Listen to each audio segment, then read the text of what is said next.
At the right time, I will be so presidential. You will be so bored. You will say, can he have a little bit more energy? But I know when to be presidential.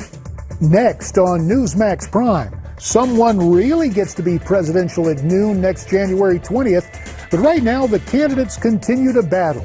Cruz and Kasich visit the RNC meeting while Trump stays out on the stump. We'll take a closer look at the optics involved. Meantime, take a good look at this. An underground tunnel the length of 8 football fields, bringing illegal aliens and illicit drugs from Mexico to the U.S. Will we ever effectively defend our southern border? Plus, he effectively defended the famous who were on trial and became famous himself. F. Lee Bailey on how he's portrayed in the TV series. And speaking of TV, it's not Ozzie and Harriet, but Andy and Harriet who have Washington buzzing. You heard that right. And Newsmax Prime starts right now.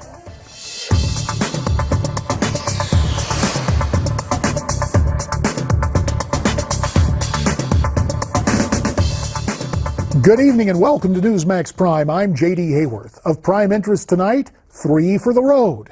Donald Trump, Ted Cruz, and John Kasich all on the campaign trail, with the Texas senator and Ohio governor both paying a visit to the RNC meeting in Florida. Miranda Kahn has more from our Newsmax Prime newsroom. Miranda? JD, Donald Trump still basking in the afterglow from that big win in New York. It now sounds like a man who plans to clinch the nomination on the first ballot. He basically dismissed the candidacies of Cruz and Kasich this morning on NBC's Today Show. We have 2 more left. They have absolutely no path to victory. In fact, it was announced this morning they have no path to victory. And we have a very easy path to victory. And I think they'll be gone very soon. Senator Cruz acknowledged yesterday that he can't win the nomination on the first ballot and thinks that Donald can't do it either. What is clear today is that we are headed to a contested convention. We're going to arrive in Cleveland with me having a ton of delegates and with Donald having a ton of delegates. And at that point, it is going to be a battle to see who can earn the support of a majority of the delegates elected by the people. I believe we will have a tremendous advantage in that battle because the party is unifying behind our campaign. Meanwhile, the RNC spring meeting continued today in Hollywood, Florida. Senator Cruz and Governor Kasich both made their pitches to the party yesterday, while members of Donald Trump's campaign team were scheduled to meet with party brass today. Although it's unlikely committee members could recommend new rules for the July convention, which might deepen that rift among Republicans. JD, back to you.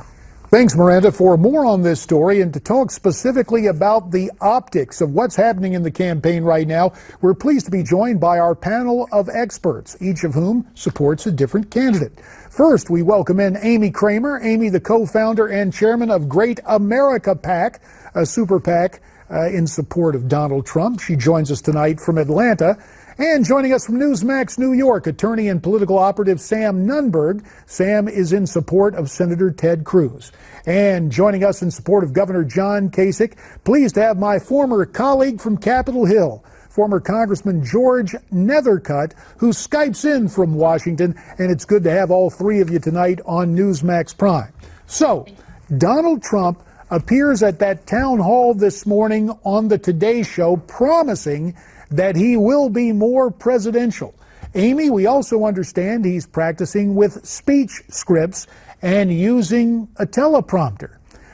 Is he right? Are we going to be bored with a presidential version of Donald Trump? Look, I think he's where he is because there is something appealing about him. People like it that he will stand up and push back on political correctness and say what he means and mean what he says. And he does exactly what he says he's going to do. So people like him for that reason. But at the same time, they also know that Donald Trump will do what he says. And we've seen it before. And I believe that if he says he's going to be more presidential, I believe we're going to see that. And we already saw a little bit of that on election night. I think it's going to be in increments. But as time progresses and we get closer to the convention and him securing the nomination, I do think we're going to see more and more of that. Well, even though Mr. Trump thinks he'll get enough delegates to win on the first ballot, Senator Cruz and Governor Kasich continue to hold out hope for a contested convention. Sam, Ted Cruz says the party is uniting behind him, yet he did not pick up a solitary delegate in New York on Tuesday. How rhetorically does he defend that remark that the party is uniting behind him? Well, he has a great schedule coming up ahead for him. In May, I assume he's going to be able to win Indiana. He'll be able to win Nebraska. And as you head down lower into the calendar, you'll see that it's really going to come with what happens in California. Look, JD, we have to look at this race from 2 points of view. I say start it from the Utah caucus. Do not count your home state of Arizona for that primary because they had early voting. And if you start from the Utah caucus, let's see the amount of votes and the amount of delegates and the amount of states won. And I think that that would give us a better choice because we will go to a second ballot. Nobody will have 1247. I don't care what memo the Trump team writes. I used to be on that team.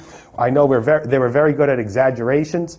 Nobody will have it. And it's going to come down to the 168 superdelegates. And at that point, they're going to have to make a decision. Do they want Donald Trump to be the nominee, who could be a catastrophic nominee for generations to come for the party, or Senator Cruz, who will not only have a good chance to beat Hillary Clinton, but will be able to support candidates that are from the local, municipal, and state levels. Well, Sam, you know, you had me until you said ignore Arizona, and I just can't do that, pal. Let me turn to George Nethercutt, who does not ignore Washington State, and he does not ignore the record of John Kasich on Capitol Hill.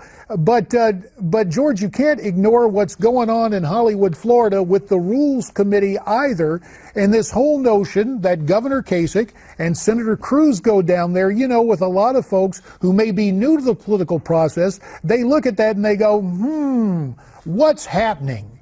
So let me ask you, George, what's happening when Governor Kasich and Senator Cruz go down to meet with the RNC?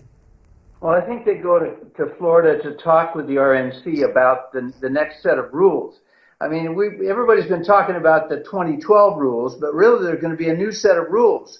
Maybe some will be the same as 2012, but maybe some will not. And so Kasich, I think, is lining himself up to show the RNC that he's the only one who can beat Hillary Clinton. 15 polls, if you believe the polls, have said he'll beat Senator Clinton and the others won't, or Secretary Clinton, so the others won't. And so I think that's his whole card, is that he's going to go down there and make the pitch, and hopefully on a second or third ballot, he'll be elected and nominated by the Republican Party, because we have to win in November.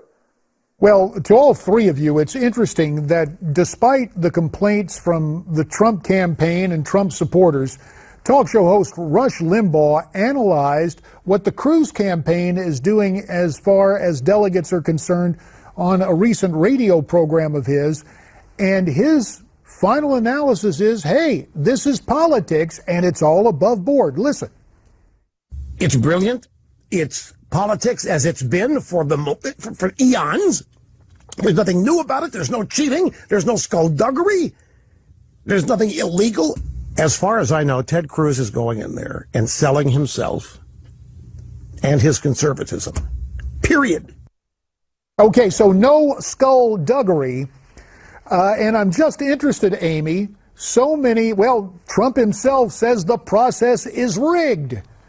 Now, Rush says, hey, it's above board, it's just politics. Do you think those who are embracing populism are just rejecting politics as usual? Is that the source of the protests coming from Mr. Trump and so many of his supporters?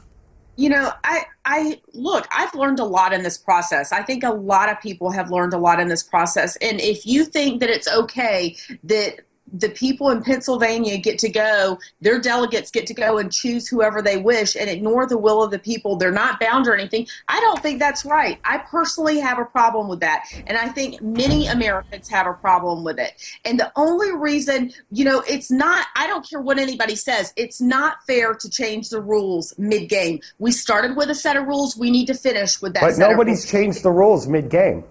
Amy, nobody's changed the rules. Look, JD, I advise Go ahead, Donald Sam. Trump Sam's turn now. Go ahead, Sam. JD, I advised Donald Trump from the beginning for 4.5 years. I was with you in Trump Tower that day, you recall, and he knew about these rules. He did not want to invest in a political director. We had explained to him, Roger Stone and I, it's not if you win, it's how you win and keeping what you won. And he wanted to do things in piecemeal. He was warned about it. His campaign fired everybody in Iowa after he finished second, getting 45,000 caucus votes, which was a record. And he then lost the Iowa convention. They fired everybody in Georgia, and then he lost the Georgia State Convention. They have no grassroots organization. All right, let's let Amy get back in. I'm going to bring George in. So okay. If they're not able to run a lemonade stand, that is their problem. All right, let's let Amy get back in defense, and I'll get George. Go ahead. That may be, but at the end of the day, Donald Trump is the only one that has a path to the nomination right now. The only way the other guys can get the nomination is to have a contested convention, and that is exactly why they want to change the rules. Unless there's a rule change, John Kasich has no hope because he doesn't meet Rule 40B. So that's the reason they want to change the rules. It's because it benefits them. Donald Trump is going to get the delegates before the convention is going to secure the nomination. Let me get my old colleague George Nethercutt in here. George, John Kasich sat down with the Washington Post yesterday after the New York primary, comparing himself to an underdog football player who did a great job for the team. Let's listen, then get your reaction. It's set up, John, in his own inimitable style, very relaxed, and talking about a football movie. Watch and listen. I am the little engine that can, and we've been outspent 50-1. We got very little attention. I started with 0 name ID, so we all love that Moody Rudy, where the guy walks on the field and scores a touchdown. Well, think about me as kind of a political Rudy. I'm not sure if Rudy scored in that game, but I know he got to play. But is the description apt? George Nethercutt, what Kasich saying? I think it is apt. I think he has been a hard-charging, hard-working candidate, and I think that'll be rewarded. I think, again, at the end of the day, there's a lot of independents in this country, 43% according to Gallup a couple of years ago, 30% Democrats, 23% Republicans. Someone's going to have to appeal to that 43%, and that's John Kasich, and I think he's doing it exactly right. He's saying, look, give me a chance. I can do this, and I can win the presidency and help Republicans come together and prevail in November. That's John Kasich's strong suit. Well, we will see what happens with the rules and what happens in Cleveland. We'll bring all you folks back to talk about it again soon. George Nethercutt in Washington, Amy Kremer in Atlanta, and Sam Nunberg from Newsmax, New York. All three of you folks, you have our sincere thanks. So you heard what that trio had to say. What do you think? Love to get your comments. Send them to me at newsmaxtv.com/comments or via Twitter at Newsmax Prime. Back with a couple of D.C. journalists after this.